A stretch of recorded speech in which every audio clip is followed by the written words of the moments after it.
శ్రీకృష్ణ శరణం మమ. భాగవతంలో రాసలీల అత్యంత ప్రధానమైనది.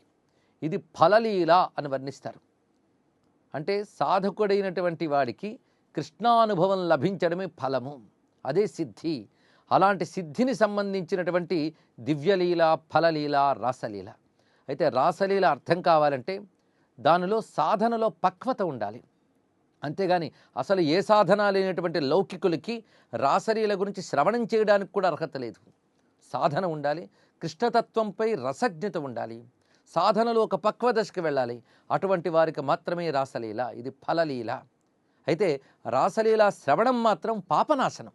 ఆ ఉద్దేశంతోనైనా కనీసం వినయంగా వింటే పాపనాశనమైనా జరుగుతున్నది. అలాంటి దివ్యమైన రాసలీల మనోవికార జనిత దోషాలను పరిహరించి మనస్సును శుద్ధి చేసి కృష్ణభక్తిని ఉత్పన్నం చేసే లీల. కనుకనే కృష్ణుడు కావాలనుకునే సాధకులు, భాగవతులు అందరూ కూడా ఈ రాసలీలను ఆస్వాదిస్తారు. రాసలీల వల్ల మనశ్శుద్ధి అయి శ్రీకృష్ణ పరమాత్మ యొక్క దర్శనము లభిస్తున్నది అని అనేక మంది అనుభవజ్ఞులైనటువంటి సాధకుల మాట. శారదేవ శరదాగతా స్వయం. ముఖ్యంగా శరత్కాలం అది. ఆ శరద్రాత్రి వేళ ఒక దివ్యమైనటువంటి ఆ బృందావన వాతావరణంలో కృష్ణ పరమాత్మ యొక్క వేణునాదాన్ని విని గోపికలందరూ కూడా తమని తాము మైమరచి ఆ కృష్ణుని చూడాలని ప్రవేశించారు ఆ బృందావనంలో. ఇది సందర్భం. ఈ సందర్భంలో ముందుగా వర్ణిస్తున్నది ఆ శరద్రాత్రి ఎలా ఉన్నది అని. శరత్కాలపు పూర్ణిమ రాత్రి, ఆ శరద్రాత్రి వర్ణన చేస్తున్నారు ఇక్కడ. మన శరీరంలో ప్రాణతత్వం ఎలాంటిదో భాగవతంలో రాసలీల అటువంటిది. ప్రాణతత్వం అనగా ప్రాణోపాసన. మనలో శ్వాసని, ప్రాణాన్ని ఆధారం చేసుకుని చేసే విద్యను యోగ విద్య అని అంటారు. అలాగా మనలో ప్రాణ విద్య అనే యోగ విద్య ఎలా ఉన్నదో అదేవిధంగా భాగవతంలో ఇది ప్రాణ విద్య అనగా యోగ విద్య. యోగంలో ఉన్న అనేక భావాలు ఇందులో కనబడుతూ ఉంటాయి.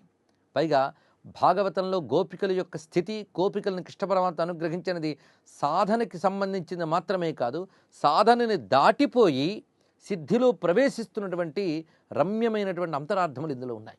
ఎప్పుడైనా సరే శరత్కాలపు చంద్రుని, ఆ వెన్నెలని, ఆ యమునా తీరంలో ఉన్న బృందావన శోభని, అందులో ఒక రమ్యమైన వృక్షపు నీడలో వేణువుని మ్రోగిస్తున్న కృష్ణ పరమాత్మని, ఇది ధ్యానించిన ఒక రమ్యమైన ఘట్టం. ఇది ఒక ఉపాసనాపరమైన విశేషం. ఇది కేవలం భావుకత కాదు. ఇది ఎవరైతే ధ్యానిస్తారో వారి సిద్ధిని పొందుతారని శంకర భగవత్పాదుల వారే ప్రభూత సుధాకరంలో చెప్తున్నారు. శారదేవ శరదాగతా స్వయం. శరత్తు వచ్చింది అన్నారు. బృందావనంలోకి శరదృతువు ప్రవేశించింది. స్వయం, స్వయం అంటే ఇక్కడ సాక్షాత్తుగా అని అర్థం. అంటే సంపూర్ణమైన శరత్కాలం ప్రవేశించింది. అంటే శరత్కాలంలో మరే వికారములు లేకుండా, కాలం యొక్క వైపరీత్యములు లేకుండా శరత్కాలం వచ్చిందట. ఒక్కొక్కప్పుడు మంచి శరత్తులో కూడా వాతావరణం మార్పులు జరిగి శరత్తు యొక్క శోభలుండవు. కానీ అలా కాకుండా బృందావనంలోకి మాత్రం శరత్తుగా వచ్చింది.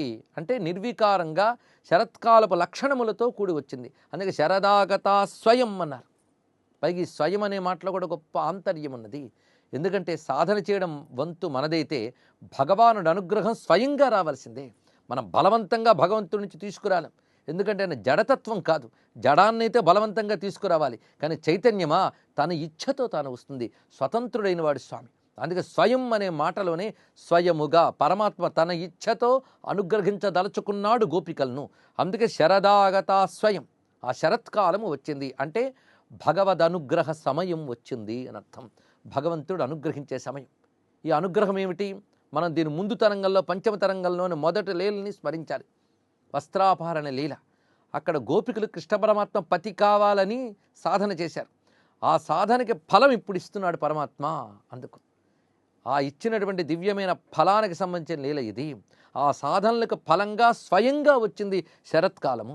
ఎలా వచ్చిందంటే శారదేవ అన్నారు. శారద వలే వచ్చింది శరత్తు అన్నారు.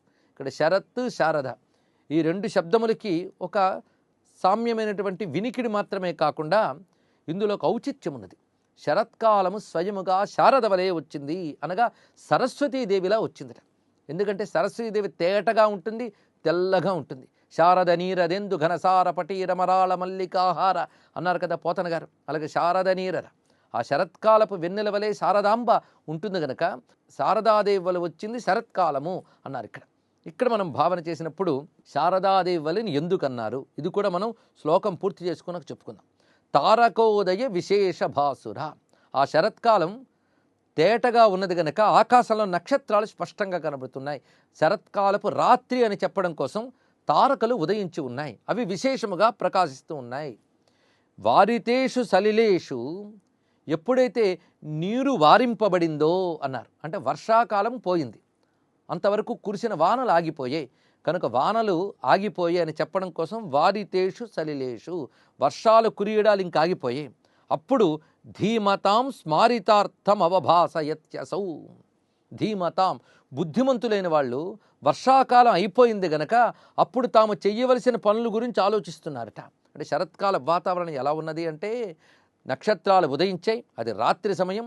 పండితులైనటువంటి వారు వర్షాకాలంలో చెయ్యలేని పనులన్నీ కూడా ఇప్పుడు ఇంకా చెయ్యాలి అని ఆలోచన చేస్తున్నారు అని వర్ణించారు ఇక్కడ. అయితే శరత్కాలం శారదలా రావడంలో విశేషం ఏంటి, తారకోదయం అంటే ప్రత్యేకత ఏమిటి, ధీమంతులు స్మరించారనలో భావం ఏమిటి? సర్వం శ్రీకృష్ణ చరణారవిందార్పణమస్తు.